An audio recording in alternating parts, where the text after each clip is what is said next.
Welcome back. It is another conversation piece here on the Two Big Guys in Grover podcast. We're joined today by PBR World finalist Taylor Toves, Stephenville, Texas. Taylor, how you doing today? Good. How are y'all? Doing very well. How are you handling this stay-at-home coronavirus? I'm guessing that you not being able to leave the place is really not a big deal to you. It's not at all. Me and my parents went halves on a new place, bought a new place right when all this stuff started going down. So it actually kind of helped me out. I got to actually be out here and help get some stuff set up and get this new place all set up. So I've actually enjoyed it, and I've got my buck and shoot set back up in the arena and stuff. So I'm gonna take this little break to get fine-tuned for when we do get to get back going again. There you go. So did you guys are you still right there around Stephenville, or did you move farther away? Yes, sir. We're about 10 minutes north of where we were, but it's a little house on 30 acres out here, so I actually got some land now so I can get some bulls and some horses and stuff. Just right. Get on a lot more bulls. That's the plan. Hey, Jose Vitor Leme said, the better bulls you practice on, the better bulls you ride. Yes, sir. So, and there's a lot of truth to that, because when you go, and we'll go through your levels of competition, but the level of competition that you're at now, when you're getting on that caliber of bulls every week, just going and getting on a duck spinner, sometimes it does you good, but it really doesn't do you that much good to get prepared for what you got to get on. Yes, sir. There's different ways to look at it. Everybody looks at it different, but all of us guys that are at this level now, it's mainly, most of it's all in your head anyway. So a lot of times going and getting on something that's good to get on, that you can at least get your confidence back on and get everything working right, usually does help a lot. But every now and then it doesn't hurt to get on something that's going to try you a little bit, for sure. But over the years that I've been riding, when I first started riding growing up right down the road from Toby Floyd's house, I went and got on all them fucking suckers everywhere. Yeah.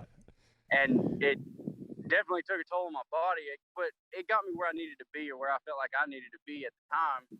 But now it's not a really good time to do that, because not even just because of injuries, but most of the time you can't fix stuff when you're getting on stuff that bucks that hard. So it does make it a lot better to get on something that you can, I'm not saying get on a duck spinner or just a sweetie pie, but to get on something that you can control everything that you're doing and do everything right, it really helps a lot. So is it true that when you're on, I'll say a duck spinner, the value of that, if you're finding value, you can actually consciously probably easier make that change that you're kind of thinking about, right? Yes, sir, absolutely. Like I said, when you can slow it down, as many bulls as all of us guys have been on, we get to a point where even when you're getting on them bulls at those events, I know for me anyway, I can see everything and hear everything, but you just don't have that time to, if you do make a mistake, to be able to think about it and correct it. So when you get on something that's a little slower, it allows you that time to actually correct a mistake if you do make it. So the whole objective is to not make those mistakes, but if you can correct them enough on something that's a little slower, usually that'll transfer into the ones that buck a little harder.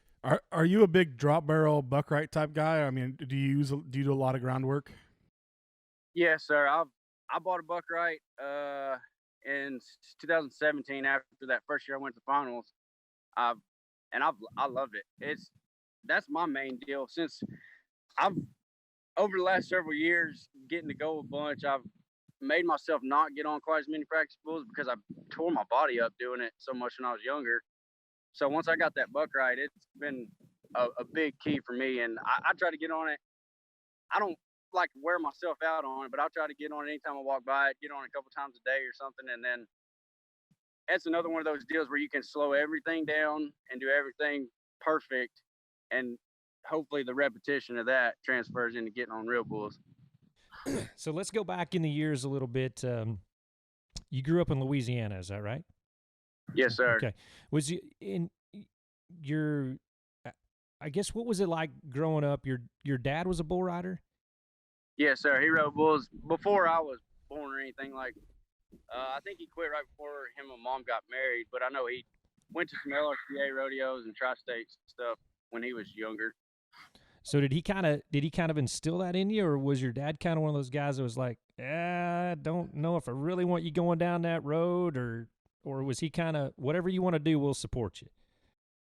He was always, he never really pushed it on us or anything, and my mom was actually the one that didn't want us to do it. So we grew up, like when me and my brother were growing up, my dad was team roping a bunch, so he tried to get us into that more than riding bulls to keep my mom happy, but it ended up not working out in the long run. I mean, me and my brother both roped this bunch of stuff growing up, but I've always wanted to ride bulls, even since before I even knew that my dad did it. Just growing up watching it on TV, it was something that I had wanted to do since I was 2 or 3 years old. I just never got the chance until I got older. Well, then you had a pretty decent start when you turned pro in the PRCA. You had a pretty good first season of pro rodeo, and then you moved on to the CBR, had a lot of success there as well. Yes, sir. I actually went to PBRs first when I turned 18 and didn't do worth a crap, honestly. Like, I was expecting to set the world on fire, especially, like I said, I grew up right down the road from Toby's house, so I was getting on all them bulls when I was 15, 16 years old. So by the time I turned 18, I figured I was set and ready to go. Well, I got my butt handed to me for a year going to the PBRs, and I had two guys that I grew up like junior rodeoing with that had turned 18 a little after me, and they were going to those CBRs and some pro rodeos. So I was like, man, I'm going to go with y'all for a couple years. And I did, and it matured me a lot, and it helped me out a lot going to all them rodeos and getting to go several places every weekend and getting on a bunch of bulls like that. And I had a little bit of success rodeo, and I never made the NFR or anything, but I went to the circuit finals. I won Texas circuit finals the first year I rodeoed, and got to go to the Ram finals and all that stuff. So it definitely helped my consistency and helped me mature a lot. Well, that's one thing I don't think people know is that his opening year in the PRCA, he won the Texas Circuit Finals. Yeah. That's a tough circuit to win. Oh, Yes, sir. But I think you pointed out just right there, made a really good point, is there are a lot of you guys that have come up through the CBR side, and you guys matured to a level there, which made you successful over here. Mm-hmm. And we hear that more and more and more. And guys like yourself were able to go to a bunch of Tufts events and get on those bulls and learn to be consistent and get the maturity. And I think there's a lot of you guys that's one of your biggest reasons you were successful coming over. I mean, I don't care if it's Cooper Davis, if it's yourself, Trey Kimsey, Sage Kim. I mean, we could start going down the list. Rostocki. There was a set of events that he was putting together, and they were designed for you guys, and we're really seeing that success now that we weren't seeing originally. Yes, sir. Hey, Taylor, how old were you when I know you were talking about you knew that you wanted to ride bulls. When did you really start? I mean, what was that age again? When did you say, all right, I'm going to get on steers, I'm going to get on bulls, whatever. How old were you? 7th grade. We moved to Stephenville I started 5th grade here. And I think in like 6th grade, I got to be really good friends with a kid that was riding steers at the time and was roping a bunch with his dad. He roped calves and stuff too. But I got to be really good friends with him. And by 7th grade, I was playing football and stuff. And me and him got to be really close. And when I started hanging out with him a bunch, going out to his house and stuff, I finally got to get on steers. So I think I was, 12, I guess, 13 maybe, however old you are in 7th grade. And was it an instant, oh, yeah, this is what I want to do? Yes, sir. That was when we finally got my mom talking and letting us get on some steers, and I haven't stopped since. And I quit playing football because I was riding steers and stuff at the time, and I decided then that was what my life was going to be. It was going to be bull riding. Well, you had mentioned, that you played football, and you mentioned that you stopped because of it. Did you do any other sports? Was there anything else that you did growing up? In Louisiana, we played baseball a bunch.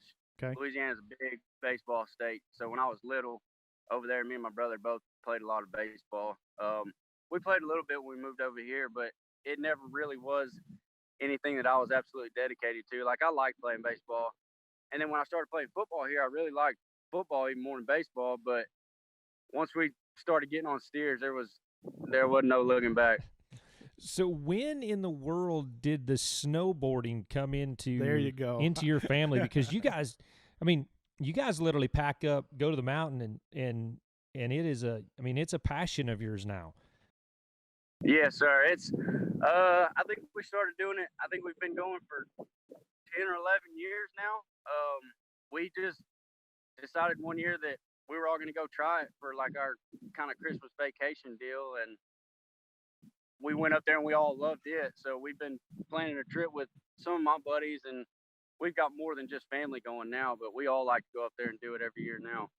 I was going to say, now you got Mason Taylor goes with you guys sometimes. I mean, there's a group of bull riders, because I remember you had you guys were going to go snowboarding, which made me a little bit nervous anyway, because I know how well I ski, and I'd have broken a leg, which would have ruined my entire bull riding career if I was in your shoes. But I remember seeing pictures of you guys all red and windburned from skiing and snowboarding, and then remembering that within like 3 weeks you had a big photo shoot coming up. And I'm thinking, oh my God, this red-faced kid's going to show up to this. And but that helped me understand the passion that you guys as a whole family. I mean, your mom, your dad, you just have one brother, right? Yes, sir. But you guys all you love to go snowboarding, and that's cool. Yeah, but it's been a big passion that we've all grown to like. I don't know what really turned us on to it. We just kind of decided we were going to do it one year, and we all busted our butts really hard the first year and figured out how to do it on our own. But ever since then, we've all just loved it. Which takes me one step further. When you got Los Angeles Staples Center, that holds now the PBR's Iron Cowboy.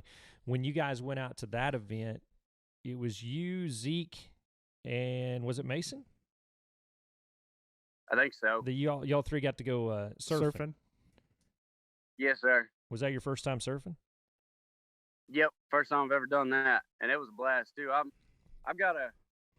not scared of a whole lot, but sharks and snakes and stuff like that are two of my biggest fears. So when they told us we were going to the ocean, I was like, because I kind of got volunteered for it. Mason had told the PR people that if I would do it, he would do it.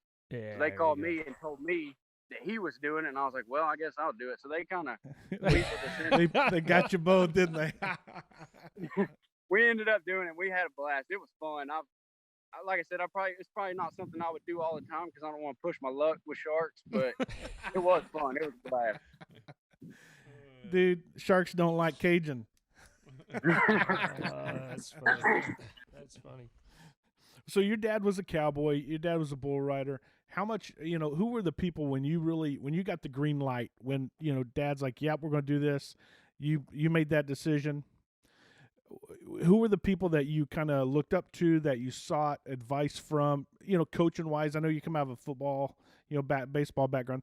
Who were the ones that you sought out for advice and for coaching? Really, it was just my dad and the kid that I grew up getting on steers and stuff with. His dad rode bulls pretty good too, and at the time that was all I had. So I just looked to both of them anytime I needed anything. And then once I started figuring out some stuff on my own, I started going to more places around here. Like when I started going out to Toves and stuff, I was figuring stuff out on my own, and there was always guys that would show up out there that would help. Like Toby was a big help to me, and then random guys would show up that have been on tour that I'd seen on TV my whole life growing up. Tyler Smith and Tom Murray would be out there every now and then. Jim Sharp would show up, and then I don't even remember. There'd be a bunch of guys show up out there every now and then. I tried to take advice from anybody I could, and then growing up, once I finally started getting into it, and I was watching it on TV a bunch, and there was always guys that I had looked up to on TV, but I'd never met, like JB and all them, and McBride and all those guys. But for the most part, at the beginning, it was just my dad and my buddy's dad that I looked for advice. Well, and you live in a mecca of cowboys. So if you can't find somebody within a 20-mile stretch to ask for advice or learn from, then you're just not even looking around. You don't even have your eyes Yeah, open because they're exactly. everywhere. They're literally Yes, everywhere. So you made the transition to PBR. You've really had a lot of success on the Velocity Tour. I think you've won 4 or 5 events, regular season events. You did really good at the finals. That was the 17 when you got to the World Finals through the Velocity Tour. What was the biggest difference between the Velocity events and then going to the UTB? What was the biggest hurdle that you had to jump over? For me, it's just the pressure you put on yourself, because it's, for all of us, that's where you want to be. That's where we've wanted to be our whole life. So it's a dream that becomes a reality, and it happens so fast that a lot of guys, including myself, you don't know how to take it. So when you get there, you put so much pressure on yourself to do good, because that's what you've wanted your whole life, that usually it ends up screwing you over a little bit. And that was the biggest thing for me. It was a whole other step of maturity for me.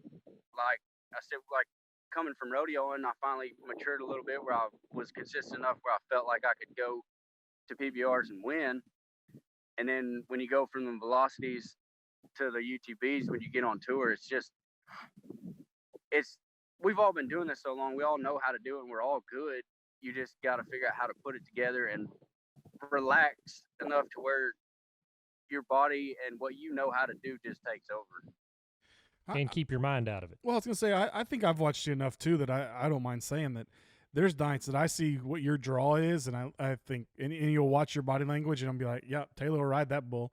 And then we'll see another draw, and I'll be like, we'll watch you fight yourself with that draw. And I'm like, that's the one thing I've noticed watching you is you'll see you, like, the confidence level between the two. Like, you know where you're really good, and you know where you've got to make that, where you have to work on. And so that's where it's going to be a challenge. Yeah. And we've watched you do that now the last couple of years. And so it's fun to watch you, because when we see you get a good draw, we know it's like, oh, Taylor knows this one. Yeah, he's got this one. And this is but you know it though. And that's now it's working on the other side, saying, hey, we say about Stetson. Stetson's really good into his hand, but he's terrible away from his hand. You're kind of the same way. Which is common in a lot of bull riders. Let's be real. But with you, we watch you get a really good draw, and we know it fits you, and you know it fits you, and then all of a sudden you're super successful. And then we see the opposite side of you, where you fight your head like, you've got all the tools. It's right there, and it's easier said than done. Because I mean, I don't ride. We're bulls. not bull riders. Let's just be honest. I don't ride bulls. I've been around in my entire life. I understand it. I don't think anybody's going to mistake. I rode a handful of steers in the practice pen, just being idiots. In his dreams. I knew it wasn't for me. I hung up on the fence with my spur. Yeah. Yeah. It's on video somewhere, but it really is. I mean, in true story, I hung up on the fence, as you guys know, and Justin left me there. So, Rump, thanks. So friends are for. Yeah. So, hey, go ahead. No, I was going to say, but I think that's one of the things that we've seen with Taylor is we see the successful side of him, especially like the velocity side, where we see uber successful down there. And then you come up and we see a successful on a certain set of bulls, which I personally believe are the ranker set. Like, you get those ranker bulls run to you and you ride those guys. It's the opposite, though. So what's your preparation? I mean, are you a big film study guy, or do you watch a lot of video on bulls? Do you just try to concentrate on jump for jump? What's your approach? I try to keep it as simple as possible. I like to watch videos of my rides and other guys like good bull rides, but I don't try to break it down too much, because at the end of the day, the job's the same. No matter how you do it, you got to make the whistle. So if you don't make the whistle, you ain't gonna be doing no good. So I try to keep it as simple as possible. I don't work out or do anything. I'm blessed enough to have good genetics where I don't have to work out to stay in shape. So I get on my buck right when I feel like I'm doing stuff wrong and try to fix it on there. And if I really feel like I'm doing stuff wrong, I'll get on bulls and try to fix it there. But other than that, I try to stay away from thinking about bull riding in my head, because I'll get to think about it too much. So if I'm not about to get on bulls, I'm trying not to think about it. Yeah. But you are harder on yourself than about any of the guys on tour. I mean, as we watch, Jess Lockwood is hard on himself. Right. Taylor Toves is hard on himself. I mean, we watch you. You'll buck off of one, and you're mad at yourself. Yes, sir. It's a mind. The word is I don't want to say it on a show, but it's a mind block. It's that mind. As soon as it happens, we watch it, and it's like even we get back behind the chutes and we're watching you get on. And Cody and I we see the tendencies of different riders. We kind of see their personalities, and it's like as soon as if you get caught and you get bucked off, as soon as you're hitting the ground, it's like instantaneous. Insanity in your mind, right? Yeah, sir. I mean, Yeah. it's just give me the damn rope. Let me get the Running get back the hell in, out let me of have him here. again. I'm going to go back and fix it in my mind, or Mhm. We watch it. yeah, it's the competitiveness, and that's always Well, and back to you not working out. I know you don't, but you're about the most fit bull rider that doesn't. that doesn't work out. And like you said, you're blessed with good genetics, but you don't have to do a bunch of extra Yes, sir. lifting and sit-ups and all of that stuff to. Yes, sir. I'm lucky enough and blessed with that. I'm definitely happy with it because I'm not a fan of working out. I don't enjoy working out at all. So I try to stay active and do stuff around the house. Like I do a bunch of stuff around here that I feel like keeps me in plenty good shape. And there's been so many guys. You don't have to be in good shape, Rob. Look at JB. He's scrawny as anybody. Yeah. And Yeah. he's best bull rider in the world in my eyes. So Yeah. it's been proven that you don't have to be a superstar athlete and be in ridiculous shape to ride bulls. You just got to know how to do it and go make it happen. Well, Right. there's a secret in there that there's a core strength, and part of that is a lot of guys who grow up on a farm or in that setting, or you're on the back of a horse. It's amazing how that's why they teach bull riders to get on horses and that's how you learn the balance. That's how you build up the core strength. And it's that core strength that's kind of hidden. You don't have to be a big, burly, muscular, But I'll say this one-arm- about JB. JB, pound for pound, it's like tensile strength of titanium. I know. He That's what I'm saying. literally he really Yeah. does. He'll go to shake your hand, and I'll promise you, all 130 pounds. But he's also on the 110 pounds, back of horses. He's I also know. hauling hay. He's also doing those. but he things grabs where- your hand like he's a grizzly bear. Yeah. But I'm saying you Yep. you feel the strength out of Yeah. JB, and so he doesn't have to do all that other stuff. You just look at him and you're like, he looks scrawny, but I'll guarantee when he goes to shake your hand, you're He like, backs it up. yeah, Mhm. there's a lot of man Yep. that's right there Yeah. with him. So there's Yep. we see that in you, and we see that a lot of those guys that may not be, and I'll give Jess the nod too. He's a wrestler. Yep. He has that inner core strength. A lot of guys who are Exactly. catchers in baseball, or Chase is the same way. right, Being a little wrestler, no doubt. I mean, It's that core strength that yeah. you can get the guys. You get Rubens up there, who's a really really big bicep. You get Adriano, who has the Golly. the big club arm and all that kind of stuff. Part of it isn't always that arm strength. Part of it is that core strength. And here's the thing: I don't care what anybody ever says. You're never gonna outmuscle the animal. Never. You'll never outmuscle the animal. So don't. Exactly. It's, it comes. You got to be able to outmuscle your body.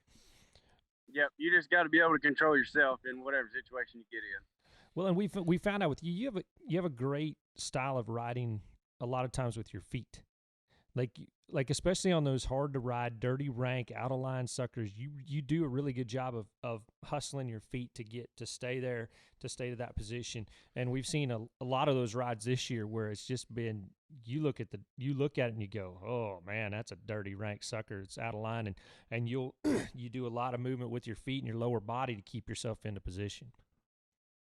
Yes, sir. That's been when I first started getting on steers and stuff. When I decided this is what I was going to do, that my main deal was to ride with my toes turned out. That was my main focus, and I did a bunch of other stuff wrong when I first started riding because I was trying to turn my toes out so much. But anything I would do, I had people make fun of me in school walking around with my toes turned out, and like I would just stand and wrench my toes out as far as I could to get them to turn out. And like when I sleep, I'd lay down, make sure my toes are turned out, and everything I Yeah, I get it. But made sure my toes were turned out, and it finally transferred into my bull riding. So people make fun of me, but when it started showing up in my bull riding, I didn't care anymore.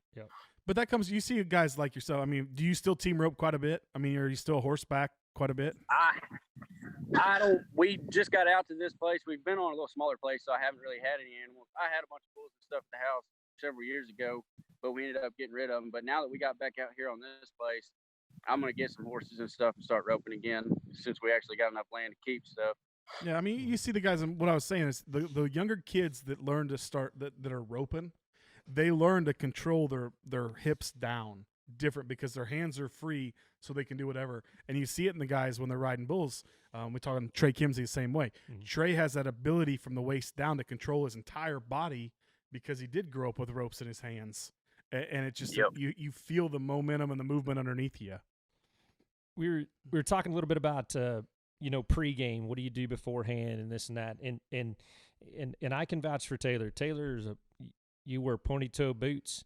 You wear 13 MWZs.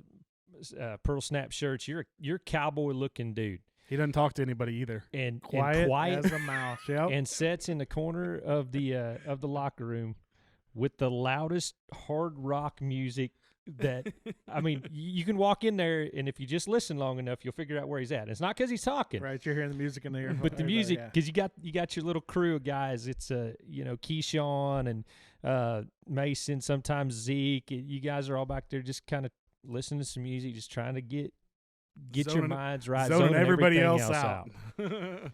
Hey, I have a question. Someone told me you were a gamer. I am. I play a lot of video games. Do you? Yes, is it COD? What is it? What do you play mostly? Yes, sir. Call of Duty. Call of Duty. Have you played the new one, the Warzone? Yes, sir. We've been playing it a bunch. Me and a bunch of my buddies I went to high school with here that didn't have anything to do with rodeoing and stuff. We always played video games. So even now that I'm about to be 27 years old, we still all play together. I hear you. My youngest son is in his career and all that kind of stuff, and I'd say professional, as much as you can be early on in your career, but the one thing he loves and lives for, he's a gamer. That's what he does. That's his entertainment. Yes, sir. I've never had time or even went down that road. I don't ever. I have. I'm with you, man. I was playing last night. My son's trying to show me how to do the drop or the Warzone. And it's like insane because you get dropped into. There's 150 guys, right? They drop 150 guys. Like you parachute in. You control. You get in the 4-wheeler. You get in the truck, but you start with the pistol. You got to go hunt down. It's. I kind of like it. So, man, I'm with you. Yeah, it's fun. It's addicting, isn't it? Keeps your reaction and stuff quick, too. I feel like playing video games, it really does. I'm not saying it makes a huge difference, but it keeps your reaction time and stuff and your hand-eye coordination down pretty dang quick. No, it really. They've always said that. Coming from the football coaching side, that a lot of times you get a lot of kids that are slower, and if they can just get them to play some video games, it increases the cognitive to be able to play to get it to. And that's a very true statement. Well, our military has been using it for military the longest uses it time. for everything. Yeah. So even the military guys were moving it from their tactical training into their sports training this has probably been 15, 16 years ago, but they started moving it into simulated settings for the linebackers to read the fullback down or the guards pulling, and so they're standing in front of this huge projection screen, and that's true because when I was a kid growing up in Weston, the little town I grew up in, our next door neighbor was he wrote what they call war games over at the military base, which is Fort Leavenworth. And I can remember Rich telling us as a kid that, his whole thing was it helped make decisions quick. Mm-hmm. And that's what they were wanting. He wanted to be able to put them in the scenarios where they could make decisions. So they started using video games. And so that's what he he hardly ever came out of his house. He looked like a hermit, but he wrote video games for the military to make decisions. Simulation games. Yep. So I'm down with it, dude. That's awesome. I'll get it from you later. Yeah. We'll throw it out there, and everybody be hitting you up wanting to play with you, and you're like, yeah. All right. So a year ago, you're not the Marlboro man necessarily, but you're the face of a clothing company, clothing line, ELA Cattlemen, and you got to go they actually came to you to do a big shoot and big photo shoot and clothing and stuff like that. Tell me a little bit about that experience, because I know when I called you on the phone and said, hey, this company wants to use you as their guy, they're the face of the product and everything, and you were like, what? you had never got into the modeling side of stuff before, but tell us a little bit about that experience. It's been awesome. I've always been. I remember my grandpa used to wear these ELA shirts, and my dad grew up wearing them too. So when they came to me, and I put two and two together, that's what a bunch of my family used to wear. It was awesome. Like I said, I've never been into I don't like taking pictures and all that stuff. But if they're into me enough to want to do that stuff with me, I'm fine to do it. I'm just happy to have somebody that's behind me and supports me like they do, and to get to wear cool shirts and cowboy stuff like this all the time. It's what I've always wanted. Well, one of the coolest shots that they did with Taylor was Taylor's sitting on a horse, and he's got his arms crossed, not holding on the saddle horn, not holding on to the reins. And that picture was posted on social media, and this lady comes back and says, "A good cowboy always holds on to his horse." And Taylor goes, "Not if you got a broke one." And I mean, it was so perfect. Right on, spot on. And it was cool to see on some big posters and its commercials and stuff like that. And I know that was a little out of your normal range, but you did a good job. So, what are you looking forward to the most when the world opens back up and we can all go back? What you cut out? I said, what are you looking forward to the most when the world opens back up and we can go back to bull ridings again? Just getting to go again, getting to see everybody again, and hopefully do better than I was doing before we went on this break. That's the main goal, is just to get back going and doing good again. Yeah, I know we talked in Duluth, and it's weird to say that this happened at a good time, but I think that this happened at a good time for a few people. I think it happened at a good time for Jess Lockwood. Jess able to heal up more. There's a lot of guys that were hurt. Cooper Davis needed some time. Cooper Davis was one of them. You weren't having fun. And I remember asking you, I think it was at Duluth, where I just came on the back of the bucket sheets and I said, "You having fun?" You're like, "You can't have fun when you're getting your butt handed to you like that." And I think it was a good time for a break for you to just kind of forget about the pressures of bull riding for a little bit. Yes, sir. Absolutely. I feel the same way. It's never fun when you're bucking off and you're not doing good, but I mean, it gets to the point when you show up and you don't, it's not that you can do it. It's just the struggle in your head of going and doing it. And when you're not having fun, it just makes it that much harder. And when you bucked off a couple in a row, it's hard to make it fun until you do stay on one again. Yeah. So how have you dealt with that frustration? Is it getting away from, the bull riding? Is it, how do you deal with that?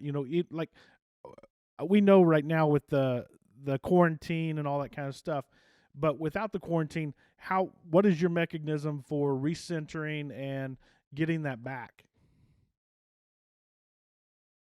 Just trying to keep it simple. Like I said earlier, that's why I try not to think and get too caught up in it, because you can get caught up in the good or the bad. And if you get caught up in the bad, it just makes it that much harder to come out of it. So I feel like me keeping it as simple as I do, it makes it a lot easier for me when you do go through a little bad streak. It's easier to turn around because I'm not thinking and breaking stuff down to the point where I don't know what's going on. I just find one or two things to fix it and just go make it happen. And I really don't know what does it. If I knew what was doing it, I would never go through a bad streak. Yeah. But yeah, that'd be the million. When they come, I just not to think about it too much anymore. That's another thing that came with maturity for me, was I am so hard on myself that when I buck off one or two, I just lose it, and it doesn't help. So if I can keep myself from doing that and just clear my head and go back to riding and believing in myself, it usually works. Mm. Well, you got a lot of people out there that believe in you. You got a lot of fans out there, and your stock keeps growing. And I'm excited to see when this thing cracks back open, that we can get back to work and watch you guys ride some bulls. Hopefully, it's in a couple weeks, and we can get back to doing what we love. But thanks for taking some time out of your busy day to join us here on the podcast. And yes, sir. Keep being a cowboy. Don't sir. stay up too late playing games. Yeah, and don't stay up too late playing video games, or I will call your mom. That's all right. Out here. I haven't played a whole lot, but I'm so busy out here. All right, enjoy the new ranch. Tell everybody hi for us, and thanks for joining us today. Yes, sir. Thank you all. I appreciate it. Thank you. Thank you guys out there for joining us on another episode of the Two Big Guys in Grover podcast. Hey, a lot more of conversations just like this coming up.